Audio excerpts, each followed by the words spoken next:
These people must learn the value of industry, diligence, and progress.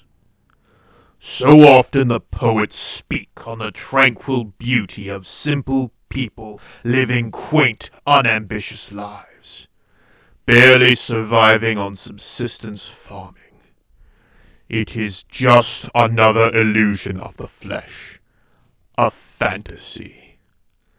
If I am to live, and these people are to become true servants of the Emperor, then I must tear down their mud bricks and put up walls of steel.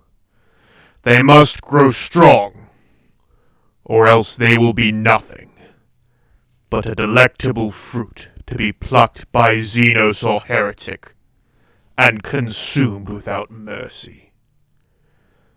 The boy will be the key.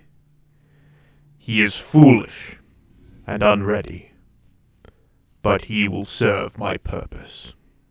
Phanuel and Abiah traveled across the rocky landscape towards the Wailing Caves. The young man carefully picked his way across the hillside. Are you working at capacity?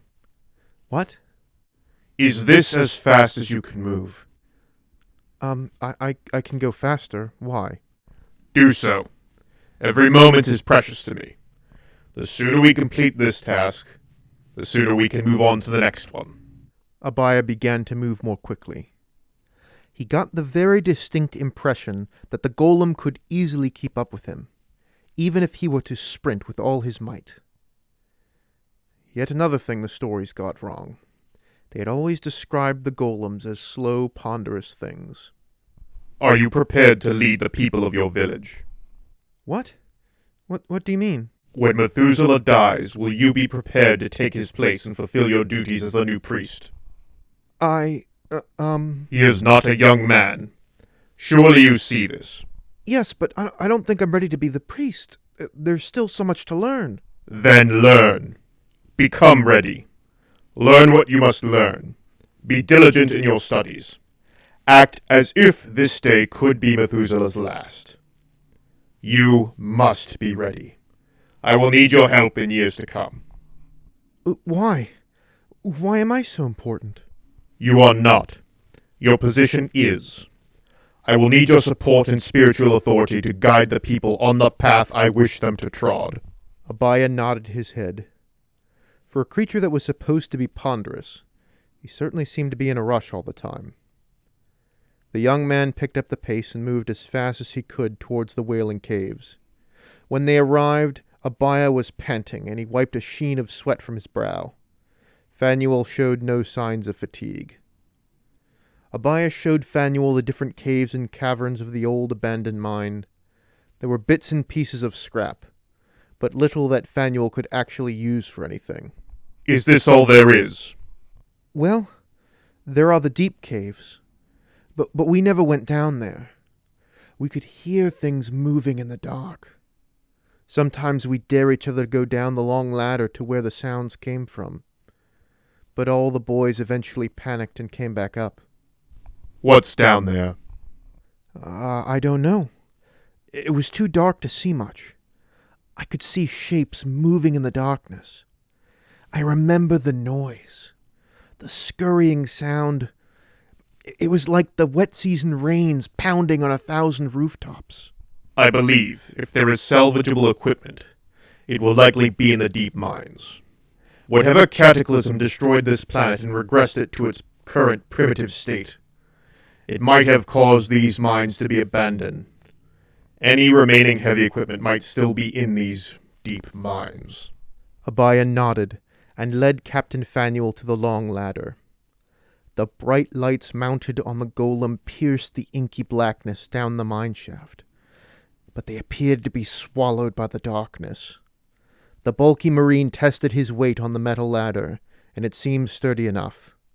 He holstered his bolter and drew out his combat knife and began climbing down, down, down. As he did so, the scurrying sound began. Little scratching feet. It began as a little pitter-patter, But as the golem descended, it grew louder and louder, until there was a monsoon of echoing through the tunnels. Abiah could feel fear and anxiety begin to swell up inside of him. He tried to steady himself and prevent panic. The seconds seemed to drag into hours as Captain Fanuel patiently made his climb. As the golem neared the bottom, Abiah could hear the creatures. They shrieked and wailed as the golem drew his weapon and began to fight against the swarm. Abiah could see very little from the top of the shaft, but the horrible sounds that echoed up from the darkness seemed like the screams of countless women. Abiah covered his ears as he watched the mounted lights swing back and forth, occasionally vanishing from sight. Once again, time seemed to stretch on forever, until the screams and the endless scrabbling and chittering finally subsided. Abiah found himself breathing heavily again as the golem slowly emerged from the shaft below. He was covered in blood. What were those things? Demons? Monsters? No, just vermin. Mammalian creatures. Most had 6 legs, though I believe a few had more. Large incisors.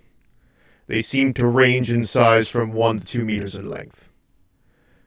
Once they realized they could not chew through my armor, they fled. They were only animals after all. The golem cleaned and sheathed his combat knife. I have searched the area, and I believe I have found the resources that I require. Old excavators and such.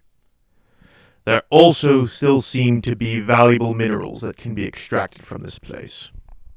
So, what now? Once I secure these resources, I will be able to sustain myself for the foreseeable future. Then, we will truly begin. Then, I will teach your people the way of steel. No man do they call me. My mother and my father, and all my comrades as well. Thank you all for listening to the latest story in the Heart of Iron series. If you enjoyed the story, be sure to reject the lies of flesh and embrace the power of steel by leaving a like and comment. If you are new to the channel and you enjoyed what you heard, please subscribe so you can learn how to lift yourself out of the Iron Age and into the Space Age lickety-split. If you are confused, there should be a playlist on your screen right now that you can click on and hear the story from the beginning. And if you wish to support me further, you can join my Patreon and get your name at the end of my videos and also receive ad-free content and behind-the-scenes videos dealing with my writing process and things like that. Thank you all very much for listening. No Man out.